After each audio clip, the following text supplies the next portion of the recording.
Sean speaking. What do you want me to do for you? Yeah, hi Sean. I'm just looking to start my Saplings video. Not a problem. Please hold. Great, thank you very much. What do you want me to do for you? What can I do for you? What would you like me to do? They're questions we get asked all the time. I mean, if we go to a restaurant, the waiter might come over and say, what can I do for you guys? Or if we phone a company, we say, I need some help with this. They say, what would you like me to do? They're questions we know well, and our response will show us something of how we view the person that's asking.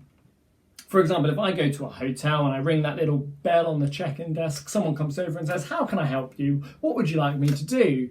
And I say, well, I'd really like a fast sports car. Shows I haven't really understood what the hotel offers. Or even if I say, I'd like a pillow so I can sleep in your lobby a bit more comfortably. It shows I haven't understood the fullness of what the hotel offer. They offer more, they offer rooms. Why would I settle for just a pillow? Well, that's a little bit like what we see in our passage today at the end of Mark chapter 10. Jesus asks that question, what do you want me to do for you? Twice. To two different sets of people, and he gets two different responses. And those responses tell us something of how those people view Jesus. Yeah, go ahead, Sean. So you're just saying I need to talk to the camera. Great. So we're at the end of that middle section, Mark chapter 8 to Mark chapter 10, where Jesus has been teaching his disciples about his mission and about his death. We're at the last leg of that journey now. He's preparing now to head to Jerusalem, where he's going to take up his cross, and the mood is different. There's fear, astonishment, uncertainty in the air. Why is Jesus so determined to head to Jerusalem, and what's going to happen when he gets there? Well, Jesus tells them the Son of Man is going to be arrested, he's going to be mocked, he's going to be spat on, he's going to be flogged, and he is going to die. But he's also going to rise. He couldn't make it much clearer, could he? They've got to understand it by now. But then enter James and John, two disciples. We've met them before. They're part of Jesus' closest inner circle. They were two of the three that were at the Transfiguration. They come to Jesus and they say, Teacher, we want you to do whatever we ask of you. Seems like a strong way to speak to the King of the universe. Yet Jesus responds with this question. What do you want me to do for you? Jesus is ready to hear what they want. And they say this, when you come into glory, let one of us sit on your right and one on your left. They want seats of power in God's kingdom. They're still imagining Jesus as this great conqueror, and they'd have some sort of executive role in that. They still want to be great, but they don't know what they're asking. The other disciples are a bit annoyed by finding out about this request. I mean, you or I might be too. I mean, James and John, they're sneaking in below the radar to try and get the best seats in the house. So to try and deal with everyone, Jesus calls them all together. And he reminds them of something we thought about a couple of weeks ago. Whoever wants to be great needs to first be a slave. And then Jesus adds something new. For the Son of Man did not come to be served, but to serve, and to give his life as a ransom for many. Now, Jesus, the Son of God, says that he has come to be a servant and to give his life for others. And why would the disciples and why would we still think being great is about being powerful? Jesus says that's what the world leaders want. They want power. They want to have people under them. But Jesus says that's not how greatness is in his kingdom. He says have people above you. Put yourself below. Be a servant. The disciples can physically see Jesus, but they're spiritually blind to who he really is and the fullness of what it is he offers. Now, on the other side of this story, we meet a new character, blind Bartimaeus, and as the name suggests, he's blind. He's never seen the blue sky or the green trees or the sun or the stars, and he's not seen any of the work that Jesus has been doing. He didn't see Jesus calm the storm with a word, and he certainly didn't see the Transfiguration. But he has heard about Jesus.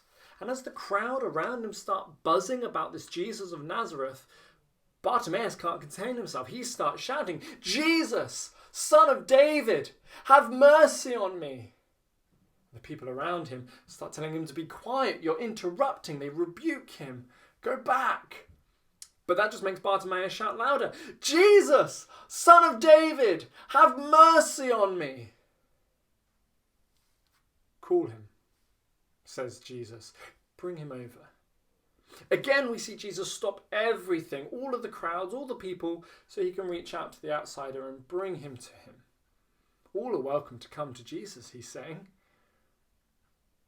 And as he brings him over, he asks him that same question. What do you want me to do for you? The same question he asked to his very closest friends. What do you want me to do for you? I want to see. Go. Your faith has healed you. And sure enough, Bartimaeus will see. He'll see the blue of the sky and the green of the trees. He'll see the sun and the stars. But first of all, he will see Jesus, stood before him, the merciful Lord who healed him. You see, James and John, it was all about them. It's all about us. We want greatness. Jesus, share your greatness with us. For Bartimaeus, it was all about him. You are great, and would you share your mercy with me? James and John saw the king to come and wanted of him something that any king could give, power and glory. Bartimaeus wanted something that only Jesus, only God could give. He asked for something impossible. He saw the promised king, the son of David, and asked of him something only he could provide. He saw the Messiah, and his request demonstrated that faith in him. This is no normal guy. This guy can do the impossible because he is God. And for us today, Jesus turns and says to us, what do you want me to do for you? And we can turn back to him and say, something impossible. Have mercy on me and save me from my sin. And Jesus will say, go. Your faith has saved you. Jesus is no ordinary guy. He is God. We can see these worldviews around us today, can't we? People say, I believe in Jesus, but that can mean a few different things. I believe in Jesus, the great guy who did great things. Or I believe in Jesus, the God who came to earth and died on a cross for the sins of many. It's quite a big difference between the two, isn't there? One can see Jesus, but is spiritually blind to who he truly is. One has eyes wide open to the true nature of Jesus.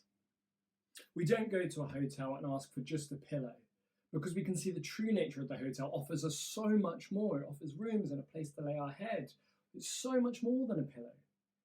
Jesus is so much more than a great guy who did great things. He's a great God who did impossibly great things.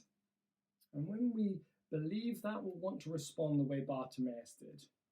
We'll leave everything behind and follow him with everything we have. We put our hope, our faith, and our trust in Jesus because we can see him for who he is. And we don't physically see him today, but one day, like Bartimaeus, when he put his faith in Jesus, we will open our eyes, and before us we'll see Jesus in all his glory, the merciful Lord who saved us.